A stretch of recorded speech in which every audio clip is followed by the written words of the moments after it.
کہ عبادت کسی بھی مرحلے پر آدمی سے ساکت نہیں ہوتی. کوئی آدمی خواہ وہ کہاں تک کیوں نہ پہنچ جائے، کسی مرتبے تک پہنچ جائے،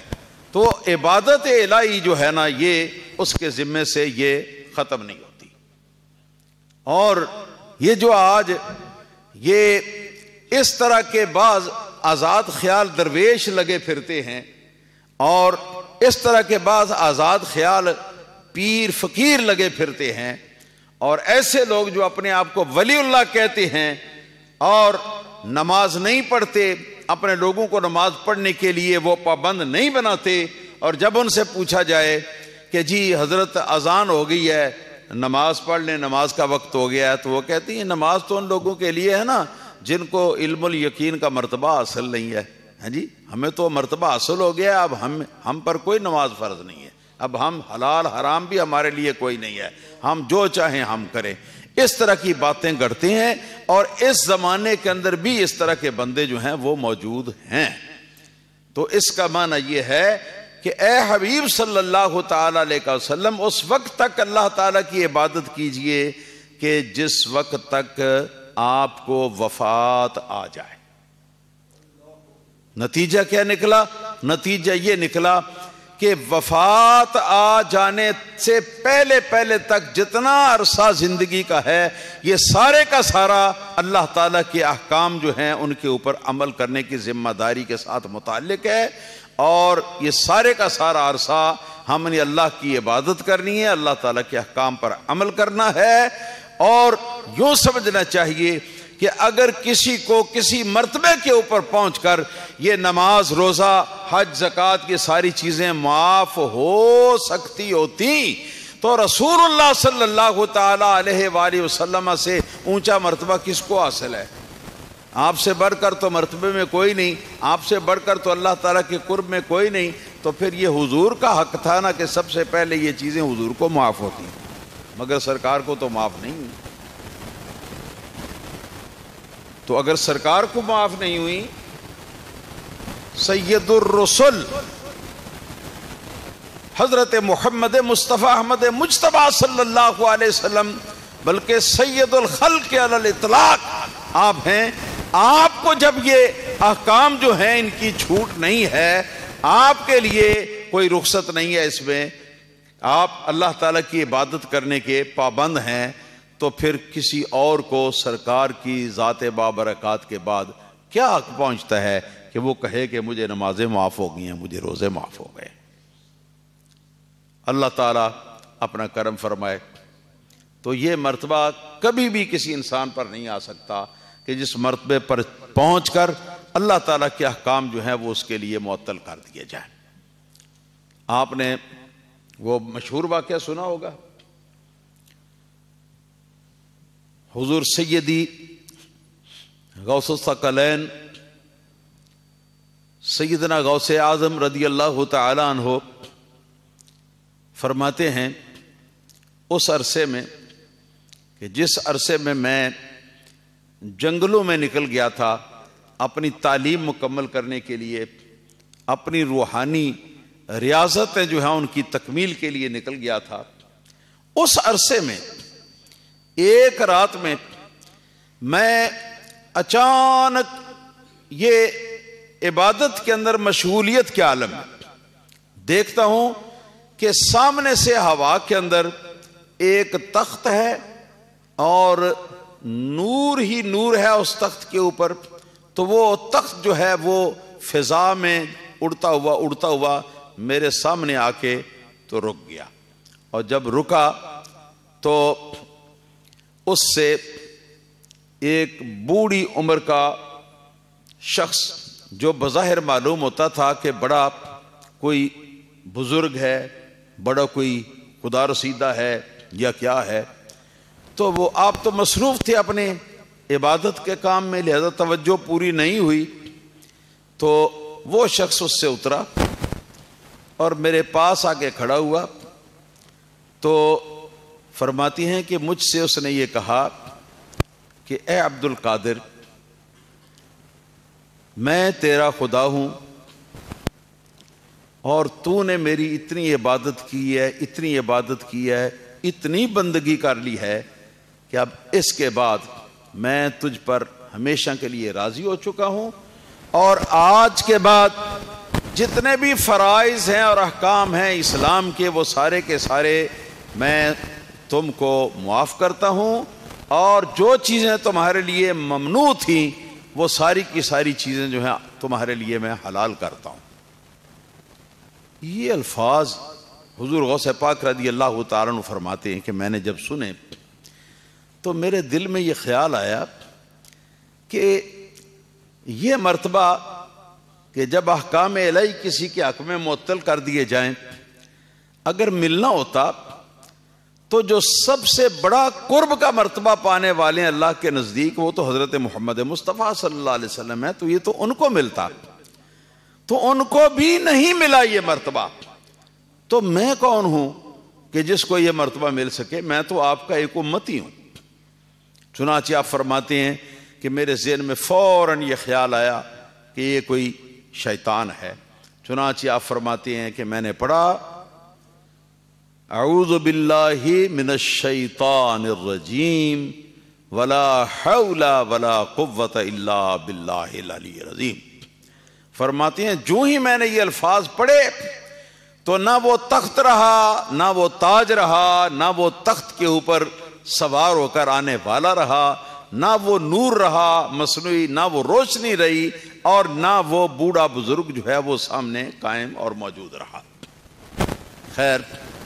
فرماتے ہیں ابھی میں اسی حیرت میں تھا یہ کیسے کیسے شیطان کے بہکاوے ہوتے ہیں، تو اچانک وہ دوسری طرف سے جا کے نا تو میرے پاس آیا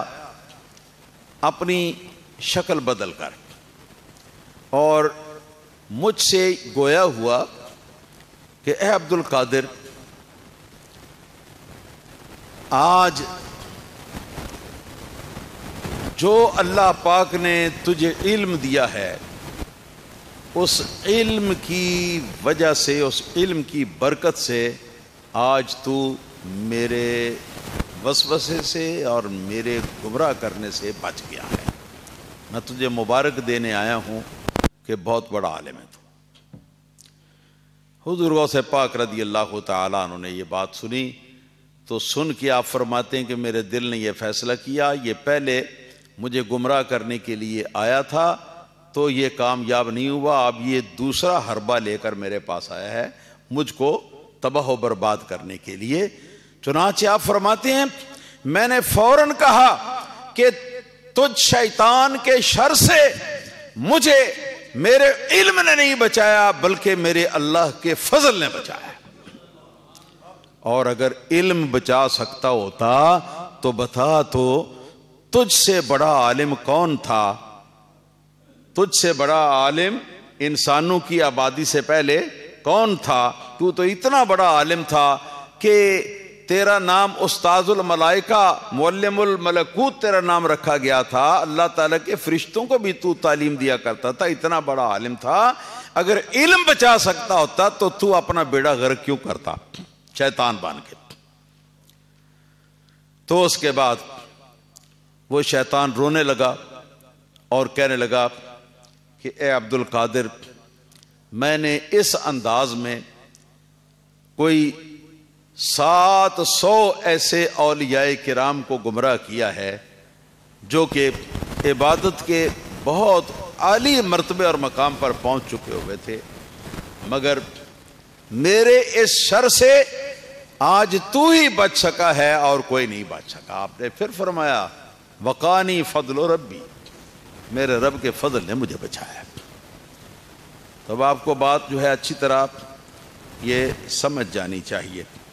کہ یہ احکام شریعت جو ہیں یہ کسی شخص پر معاف نہیں ہے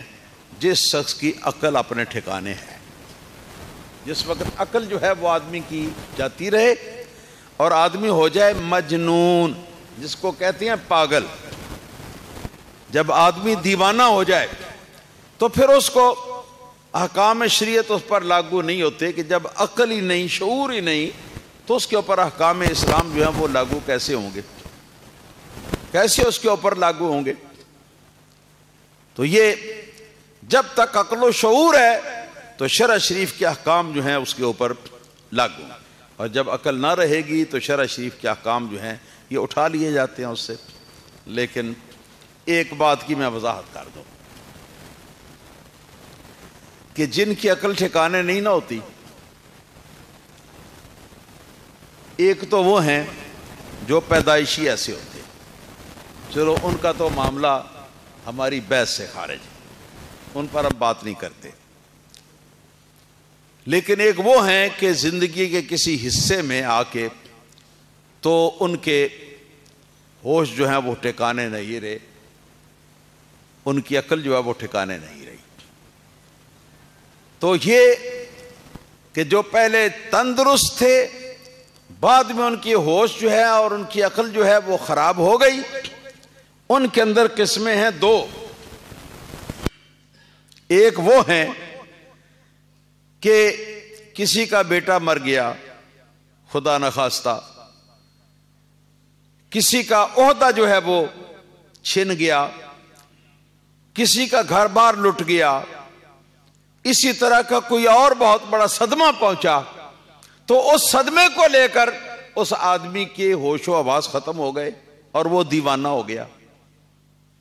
ہوتا ہے نا ایسا، کئی لوگوں کو ہم نے خود دیکھا ہے، اس طرح کے لوگ ہوتے ہیں۔ ایک تو ہوتے ہیں یہ دیوانے، اور ایک دیوانے وہ ہوتے ہیں کہ جو دراصل اللہ تعالی کی عبادت گزار ہوتے ہیں، اور ان کی تگ و دو کا مقصد اللہ تعالیٰ کے قرب کی منزل تک رسائی حاصل کرنا ہوتا ہے، مگر جس وقت اللہ پاک وحدہ لا شریک کی عنایت ان پر متوجہ ہوتی ہے، اور ان پر پہلا جلوہ ان کے دل کے اوپر جب اللہ تعالیٰ کے قرب کا جب نازل ہوتا ہے تو اس کو وہ برداشت نہیں کر پاتے، یہاں تک کہ اس کو برداشت نہ کر پانے کی وجہ سے ان کی عقل جو ہے وہ زائل ہو جاتی ہے۔ کچھ سمجھیں آپ کے نہیں سمجھیں؟ یہ دو قسم کے دیوانے، ایک تو کسی دنیاوی سبب سے دیوانے، اور ایک وہ ہیں جو کہ اللہ تعالیٰ کی محبت میں اس مقام پر آ کر کہ جب اللہ تعالیٰ کا پہلا جلوہ قرب کا جو اس کے دل کے اوپر آ کے نازل ہوا تو وہ اپنے ہوش و حواس کھو بیٹھا اور وہ دیوانہ ہو گیا۔ اب دیوانہ وہ بھی ہے جس کی بات پہلی ہوئی، دیوانہ یہ بھی ہے جس کی بات میں اب کر رہا ہوں، مگر دونوں دیوانوں کے اندر بڑا فرق ہے، دونوں کی دیوانگی کے اندر بھی بڑا فرق ہے۔ پہلوں کی دیوانگی جو ہے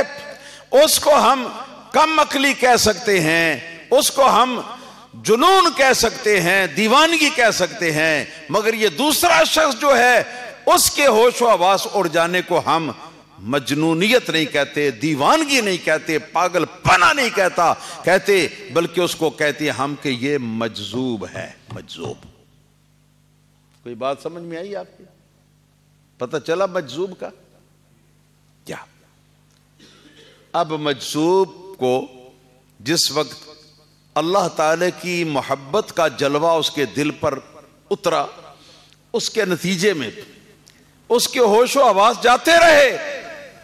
تو اب چونکہ وہ بھی